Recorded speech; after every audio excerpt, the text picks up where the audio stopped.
దోనె కుడి ప్రక్కను వలవేయుడి మీకు దొరుకునని చెప్పెను. యోహాను సువార్త 21వ అధ్యాయము 6వ వచనము.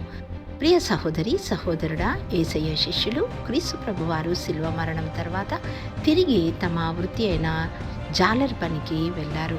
రాత్రంతా శ్రమపడ్డారు. ఒక్క చేప కూడా వలలో పడలేదు. క్రీస్తు వారి శ్రమను చూచి తన్ను తాను ప్రత్యక్షపరుచుకున్నాడు. కుడి ప్రక్కన వలవేయుడి అని చెప్పగా అలాగూ చేసిరి. ఆశ్చర్యం! వలలు పిగిలేంత విస్తారమైన చేపలు. నిజమే, మన స్వంత ఆలోచనలు మనలను నిరాశలోకి నడిపిస్తాయి. ప్రభు మాటకు మనం లోబడినట్లయితే సమృద్ధి దొరుకుతుంది. ఆయన ఐశ్వర్యవంతుడు, బలవంతుడు, సర్వాధికారము కలిగినవాడు. సమయంను కాలంను ఆయన హస్తంలో ఉన్నవి.